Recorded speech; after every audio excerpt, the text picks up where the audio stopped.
In this market update, I'm going to be talking about what has happened since the Federal Reserve cut interest rates. Hi, Jim Gore from THOR Wealth Management. Well, on September 18th, the Federal Reserve cut interest rates by 50 basis points, and people may be surprised at what has actually happened in the market since then. So that's what we're going to take a look at, even though it's just a few days. First of all, let's look at the equity market. And you can see here, when they cut interest rates, we had a big movement up in the stock market. And especially small company stocks outperformed on that one day. But then take it out further. Notice that the worst performing stock market has been small companies since they cut interest rates. And the best performing has been emerging markets, which is not surprising because emerging markets usually take on debt based in US dollars, but also they're selling at extreme valuations compared to the US market. So you're getting them cheap and they're going to benefit from lower interest rates. So emerging markets, this is very good for emerging markets going forward. The next area that I think people would be very shocked about is in the fixed income area. Now keep in mind, we cut interest rates. When interest rates go down, you expect bonds to outperform. However, we are in an inverted yield curve, which is normalizing right now. So let's look at what has actually happened in bond funds. So this is looking at two ETFs, the 7 to 10 year treasuries and the longer term 20-year treasuries. And you can see here that they're both negative since they cut interest rates. You lost money in intermediate about 1%, and you're down over 2% in longer term bonds. So you've actually lost money in bonds as they've been cutting interest rates.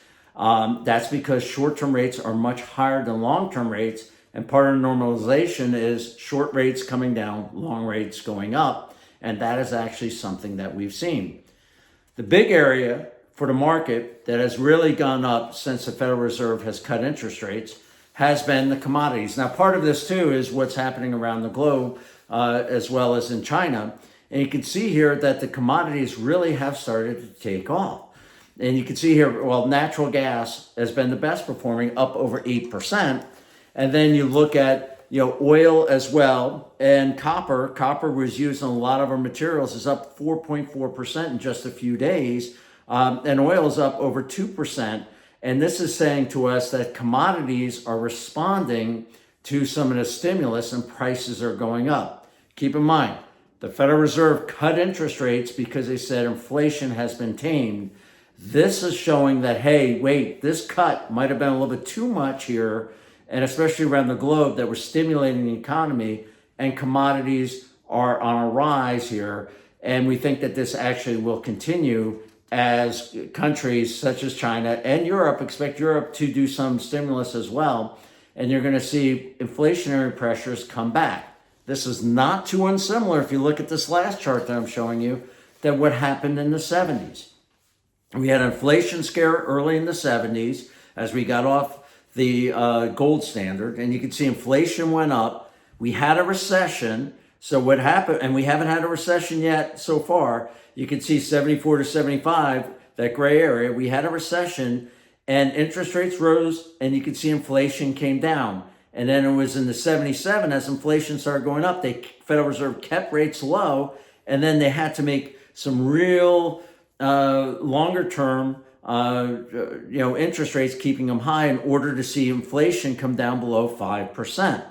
Now, the question is, are we going to run into that situation? Well, that's where the Federal Reserve is in a quandary right now. And that's the scary part about what could happen right now, is that we do have this inflationary rebound, and especially in commodities. And commodities did exceptionally well from 78 to 1980, and that included gold in that scenario. So what we're watching for is the increase in commodities continue to cause inflation. The Federal Reserve doesn't catch it. They cut some more, and you continue to watch commodities move forward. Then they're going to have to be a little bit more dramatic, like they were in the early 80s. And you can see two recessions back in 1980 and then 1982, because they had to keep interest rates high at that time period to quash inflation.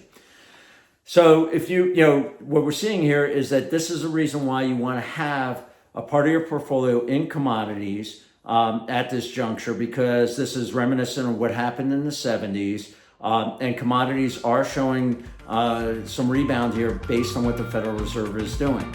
If you have any questions or concerns, as always, reach out to us at thorwealthmanagement.com or give us a call. Take care and talk to you in a couple weeks.